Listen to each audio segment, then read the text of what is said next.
ہمارے نوجوان کو یہ معلوم ہے کہ یہ موبائل صرف کھیتوں میں بیٹھ کے پارلیمنٹ لگانا اور گالی بول کے گیم کھیلنا، یہ اس موبائل کا کام رہ گیا ہے اور کچھ نہیں۔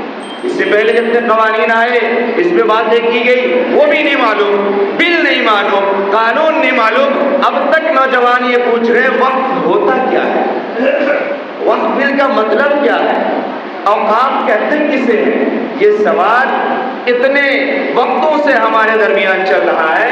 ہر کسی کا موبائل بھرا ہوا ہے، انگریزی میں لکھ کے آ گیا، ہندی میں لکھ کے آ گیا، سارے بیانات آ گئے، بڑے سے لے کے چھوٹے تک کے بیانات آ گئے، ایک ایک چیز کو سمجھا دیا گیا، اور اب بھی ہمارے نوجوان کو یہ نہیں معلوم۔ یہ تو ڈوب مرنے کی بات ہے نا۔ گیمز کے سارے لیول معلوم ہے، کھلاڑیوں کے سارے نام معلوم ہے، آج کے سٹے میں کس کے اوپر پیسے لگانے، کون سی ٹیم بنانی ہے وہ معلوم ہے، آج کون پیسہ لے کے چلا گیا، کس کو پیسہ نہیں ملا اور کون ایک پوائنٹ سے بچ گیا، یہ سب معلوم ہے۔ اور مہینوں پہلے ہر کسی کے موبائل میں ہر قسم کے مواد فراہم کر دیے گئے، ہندی میں بھی، انگریزی میں بھی، اردو میں بھی، ویڈیوز کی شکل میں بھی، اور اس کے باوجود ہم اور ہمارے قوم کے بچے کو نہیں معلوم۔ میں نے قرآن مقدس کی ایک آیت پڑھی، اس کے حوالے سے بات کرتے ہیں، تھوڑا سا اس کے حوالے کو جوڑتے ہیں، شاید آپ کو بات سمجھ میں آ جائے۔ اور جو حدیث پڑھی، ایک جو مشہور حدیث ہم سب سنتے ہیں نا، اچھا پہلے قرآن میں آئیے، قرآن کی جو میں نے آیت پڑھی تھی، قرآن میں صدقات کا ذکر بہت آیا ہے، اور صدقے کے تعلق سے ہم لوگ خوب بات کرتے ہیں، اور یہ کہتے ہیں کہ صدقہ کرنے کو اللہ رب العزت نے حکم بھی دیا ہے، پسند بھی فرمایا ہے، اور اس کے بے شمار فضائل بھی ہیں۔ میں صدقے میں اب بات نہیں کرتا، اللہ نے فرمایا قرض مجھے دو، اور وہ جو قرض تم مجھے دے رہے وہ سب سے اچھا قرض ہے۔ یہ ہے کیا چیز؟ اتنا صرف سمجھ گئے؟ اب پلٹ کے آئیے، جب حدیث میں بات کرتے ہیں، بہت حدیث ہے، بہت ساری باتیں، لیکن جب ان میں سے ہم بات کرتے ہیں اکثر کہ جب انسان مر جاتا ہے، انسان کے مرنے کے بعد اس کے تمام اعمال اس کے ختم ہو جاتے ہیں۔ آقا صلی اللہ علیہ وسلم نے فرمایا کہ 3 چیزیں باقی رہتی ہیں، وہ 3 چیز میں سے کیا ہے؟ ایک ہے علم نافع، وہ علم جو نفع بخش ہو اور وہ آپ نے کسی دوسرے کو سکھا دیا ہو، دوسرا تیسرے کو سکھا دے، تیسرا چوتھے کو سکھا دے۔ جب تک یہ سلسلہ چلتا رہے گا اور قوم فائدہ اٹھاتی رہے گی، امت کا بھلا ہوتا رہے گا، تب تک آپ کے نام اعمال میں اجر و ثواب لکھے جاتے رہیں گے۔ اس تعلق سے بھی میں بڑی تفصیل سے بات کر چکا ہوں کہ اس میں صرف دینی تعلیم ہی نہیں آتا، بلکہ ہم اپنی قوم کو آگے بڑھانے کے لیے، قوم کے نوجوان کو سنبھالنے کے لیے جو کچھ کر سکتے ہیں، یہ سب اس میں آتا ہے، نفع بخش علم میں آتا ہے۔ ہمارے یہاں لکھا ہوتا ہے مفت کھانا ملے گا، مفت کپڑا ملے گا، مفت دوائی ملے گی، مفت علاج ہوگا، مفت یہ ہے، مفت وہ ہے۔ کہیں یہ نہیں لکھا ہے آؤ ہم مفت پلمبرنگ سکھا دیں گے، آؤ مفت ویلڈنگ سکھا دیں گے، مفت میں سلائی سکھا دیں گے، مفت میں الیکٹریشین بنا دیں گے، مفت میں ہم کوئی اور کورس کرا دیں گے، یہ کہیں نہیں لکھا۔ ان سارے راستوں سے لٹیرے بیٹھے ہوئے اور بھیک کے راستوں کو ہم نے ثواب کا کام سمجھ لیا۔ ایک یہ، دوسرا کیا؟ ولد صالح، وہ اولاد جو اچھی اولاد ہو، وہ جو نیک اولاد ہو، جو قرآن پڑھتی ہو، حدیث پڑھتی ہو، نیک کام کرتی ہو، اپنی زندگی بھی اللہ کے احکام کے مطابق گزارتی ہو، اور پھر اپنے رب کے دربار میں جب ہاتھ اٹھاتی ہو تو اپنے لیے بھی دعا کرتی ہو اور اپنے والدین کے لیے بھی دعائیں کرتی ہو، یہ اولاد صالح، یہ نفع بخش ہے۔ اور تیسری چیز کیا ہے؟ وہ کام، وہ عمل جو آپ نے کر دیا، چھوڑ دیا، وہ صدقہ۔ یہ اسی صدقے میں یہ وقف بھی آتا ہے، سمجھ لیجیے بات کو۔ وقف جسے کہتے ہیں اوقاف، جو وقف امینڈمنٹ کا بل ابھی چل رہا ہے، جس کے لیے ملک میں ایک قسم کی پریشانی ہے، بے چینی ہے، خاص طریقے سے پریشان کرنے کی کوششیں کی گئی۔ اب یہ بل جوائنٹ پارلیمنٹری میں گئی ہوئی ہے، اس کے لیے QR کوڈ سے میل کیے جا رہے ہیں، ہمارے نوجوانوں کے اب تک میل نہیں، جبکہ سب کے موبائل میں موجود ہے۔ سب کہہ رہا میسج تو دیکھیں، ویڈیو تو دیکھیں، اب کیے نہیں ہے، کر دیں گے، کب کر دیں گے؟ آج بھر کا صرف ٹائم ہے، آج اسے کرنا ہے۔ تو میں یہ بتا رہا تھا کہ تیسرا کام جو ہے نا صدقے کا، صدقہ جاریہ، یہی وقف ہے۔ کسی کے پاس زمین ہو، اس نے زمین دے دی اللہ کے راہ میں، کیا کیا؟ زمین کو صدقہ کر دیا، اسی کو وقف کہتے ہیں۔ وقف کا معنی اللہ کی راہ میں دے دینا، اللہ کی راہ میں خرچ کر دینا، اللہ کے نام پہ دے دینا۔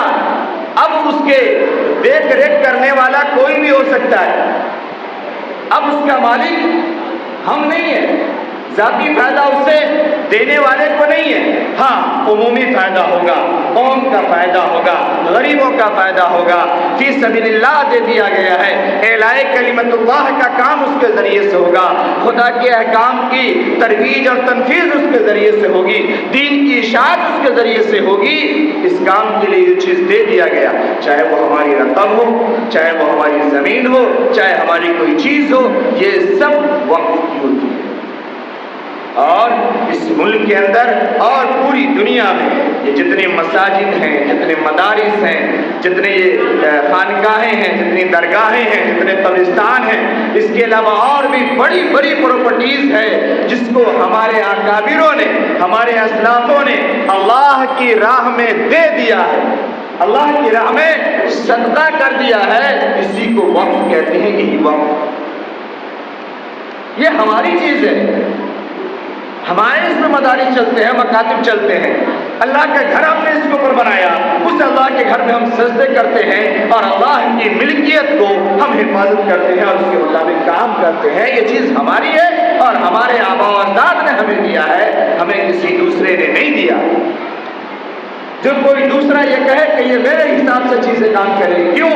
اسے یہ معلوم ہے کہ یہ چیز ہزاروں کروڑ کی ہے، بے شمار مالیت کی ہے، اور اب بھی بے شمار پہ وہ قابض ہے، جس کے بدلے میں ہمیں کچھ نہیں ہے، کچھ نہیں ملتا، لیکن پھر بھی لوگوں نے کہا چلو ملک کے ہت میں ہے، ملک میں کام آ رہا ہے، لوگوں کے کام آ رہا ہے، چلو ٹھیک ہے۔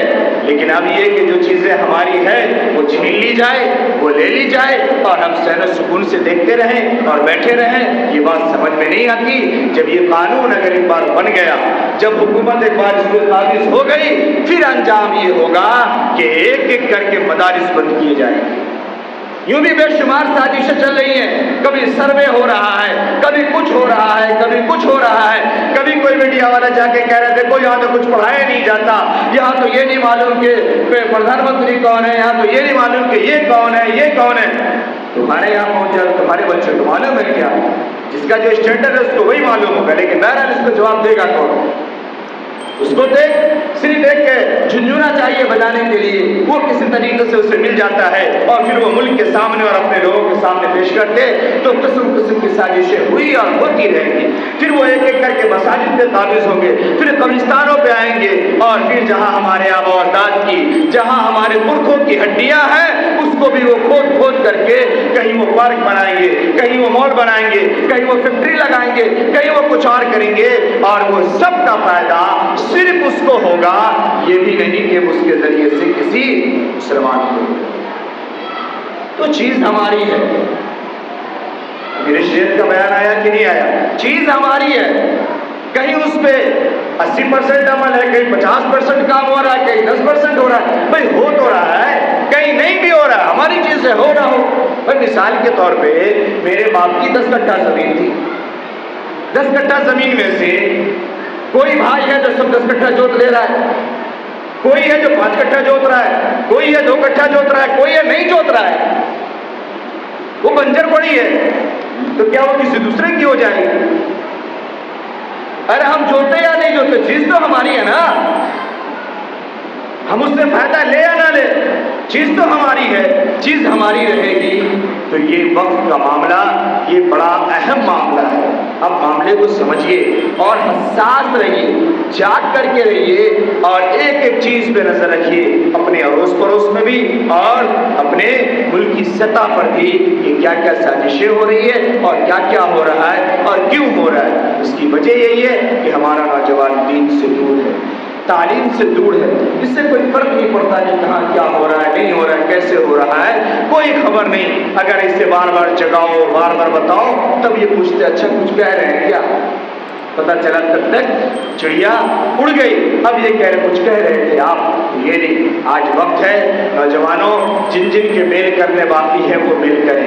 میل کرنے کے وقت میں یہ دھیان دیں کہ مسلم پرسنل لا بورڈ کے جو QR کوڈ ہے صرف اس پر ہی ای میل کرنے ہیں۔ دوسری چیز یہ دھیان دینا ہے آپ کو کہ میل کرتے وقت اپنا نام ضرور لکھیے گا۔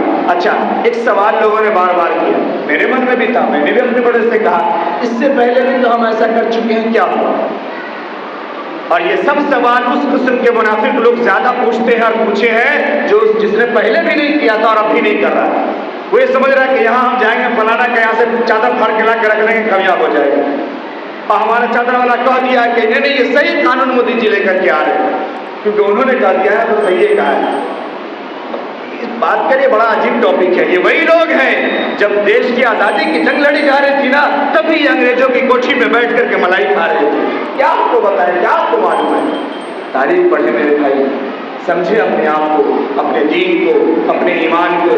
تو یہ شرعی تقاضا بھی ہے اور یہ آپ کا ایمانی تقاضا بھی ہے کہ وہ چیز, وہ جائیداد جو اللہ کے راہ میں اللہ کے نام پر ہمارے اکابروں نے, ہمارے پروجوں نے وقف کر دیا ہو, فی سبیل اللہ صدقہ کر دیا ہو, آج ہم اس کو بچا بھی نہ سکیں. کیا جواب دیں گے ہم اللہ کو کہ خود تو کر نہیں سکتے تھے اور جو تمہارے بڑے کر کے گئے تھے تم اس کو بھی نہ بچا سکے جو میرے نام سے جڑی تھی. جب تم میری ہی چیز کی حفاظت نہ کر سکا تو پھر تیری ضرورت بھی کیا ہے؟ تو بھی زمین پہ جینے کے لائق نہیں ہے. ان یشاء یذہبکم ویأتی بخلق جدید. جب اللہ کے احکام سے, اللہ کی باتوں سے روگردانی کرو گے اللہ کو کوئی فرق نہیں پڑتا ہے اور اللہ کو کوئی ضرورت نہیں ہے. اللہ تمہاری جگہ پہ دوسری قوم کو لائے گا, دوسرے کو پیدا فرمائے گا اور اللہ اس سے کام لے گا. دعا کرے گا اللہ رب العزت ہمیں بات سمجھنے کی صحیح توفیق عطا فرمائے.